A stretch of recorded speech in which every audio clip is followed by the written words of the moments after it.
Hi YouTube, it's DEDE BLASS again. How's everybody? I have more news here. Yes, I do. Just trying to decide which one I want to start with. Well, we'll start with this one. Okay, still recording? Okay, great. Alright, here's the deal. Inmates found dead. Derider man serving time life for killing his nephew. Louisiana State Penitentiary, Angola, in West Feliciana Parish, in Louisiana.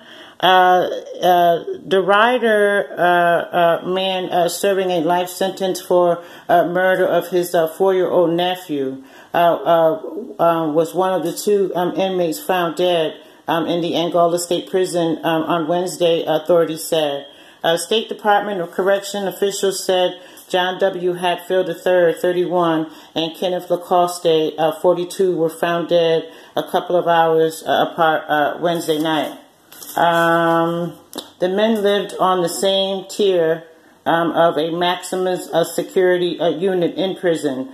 DOC spokesman Natalie Laban said Hatfield was sentenced in 2016 to a life sentence after a jury anonymously found him guilty of second-degree murder in the 2012 death of his nephew, Tanner Bailey was his name. Poor little boy, 4 years old. Okay, he had pleaded guilty by reason of insanity. Hatfield, previously diagnosed with schizoaffective disorder, claimed that voices in his head combined with the misinterpretation of scriptures led him to stab the child in the chest as he slept on the couch. Wow. Okay. All right, now, suspects. Home invader refuses to leave. Is shot dead by a female homeowner. The sheriff in Genesee County, Alabama, says a family homeowner Saturday night after he refused, she found a man in her home and he refused to leave. He had refused to heed her warning. He didn't take heed to her warning. She had a pistol. WTVY reports that the unidentified suspect allegedly began beating on the woman's door and refused to stop, though she gave him numerous warnings as he persisted. So she ultimately opened fire, killing the suspect. No charges that were filed on the female at all, the homeowner. Kate Dixon was assaulted by a gunpoint. He beat her. He tied her up, so she broke free, and she retrieved her gun. She was able to get her gun. Okay, so next. All right, a neighbor complained about a black kid selling hot dogs, but this story has a happy ending. Another great cop story. Okay, somebody complained to the city authorities when 13-year-old Jaquan Faulkner opened a hot dog stand in front of his house, his family's Minneapolis home. Zillions of stories about the hot dog stand with the white folks, in many instances, expressed outrage over a black American doing run-of-the-mill things and called police. So to avoid any illegal things, gangs and shootings, so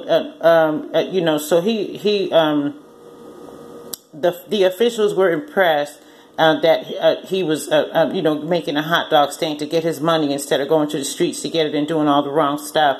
So one of the officials paid for him to have a license because the white lady was complaining. So not only did they allow him to stay and continue on, they also paid for his to have a license to actually do it, to actually sell the hot dogs. So I think that's great that a young man, 13, can find other ways to get money besides selling drugs. I mean, everybody get caught up. It depends on their situation, So I don't judge anyone, but I do have to praise this young man, And I praise the cop that helped him. They paid for him to have a license to be there so he can sell his hot dogs as long as he wants and make his money, If I was down there, I would buy a hot dog from him.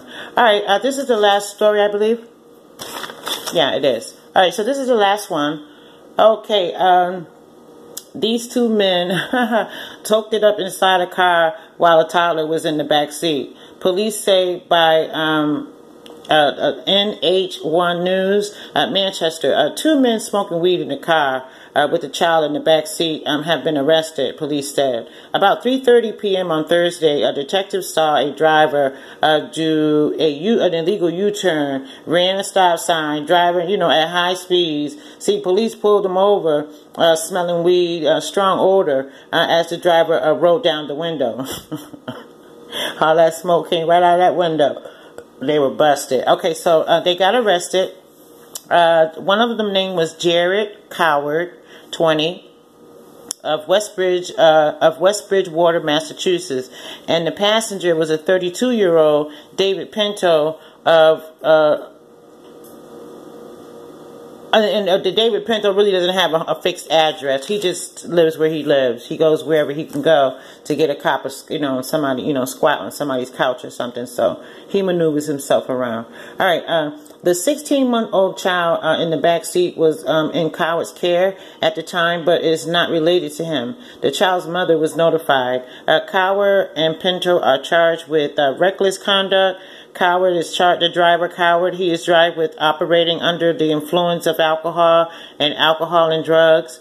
He was in possession of over $4,300 in cash and 3/4 of an ounce of Mary Jane at the time of the stop. Both are scheduled to appear in Hillsbury County Superior Court North August 23rd of this year. Okay. All right. So I got this one out. So I have more, but I just wanted to, get this set out and the other set. So I uploaded 3 videos, y'all. Now, for some reason, I'm hearing in my videos where my voice is, cracking up, like, you know what I mean, in certain parts of my communication with my news. I'm not sure if I keep saying that I need a new phone, but I don't think so, because I've taken everything out of it, even stuff that I never wanted to take out, but I took everything out. And so it had been working properly. So I don't know. Is YouTube mad at me? Are they messing with my videos?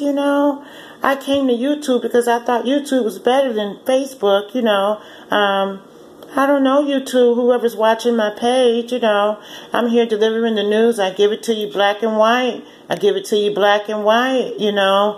So for my people, for them to be informed, for myself to be informed, I mean, I don't know why, like when I'm talking and I'm saying a certain point, it kind of, muscles up where you can't understand, So I hope, that the videos are not like that at all, So I'm giving you guys a black video. I'm not prepared for the camera.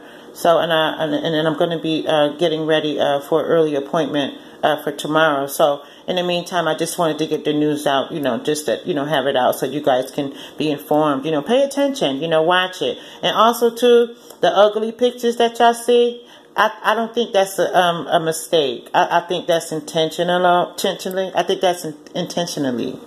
I think that they're making my face look ugly so I won't get the record deal. I think they're trying to make my face ugly, you know what I'm saying, because I'm a black woman and I'm strong, I speak well, and I have knowledge, and I love my black people, you know what I mean?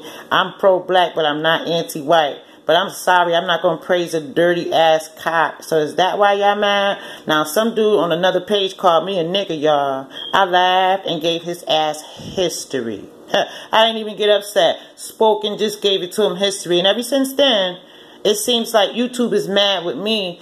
They called me a nigger. If you go back to the comment, they started with me. I commented and thanked Chris Hansen for locking up all the pedophiles. That was a good thing to catch a predator. And next thing you know, these two people, I'm a nigger, and you type like a nigger, and you're a nigger. They know. But you know what it is? They know I didn't start that. But you know what they do know? They know what I said, which was true. Deuteronomy 28. Now, I'm not trying to get into that on this channel. But don't make me. I'm cool, people. I'm a professional woman. I'm a ghetto woman. I'm a ghetto woman with a suburban experience. When my people is wrong, I let them know. And then when I already said it on my 3rd or 4th video that I'm pro-black, but I'm not anti-white. That if something happens or something just happened and some white person is doing something, I may speak up.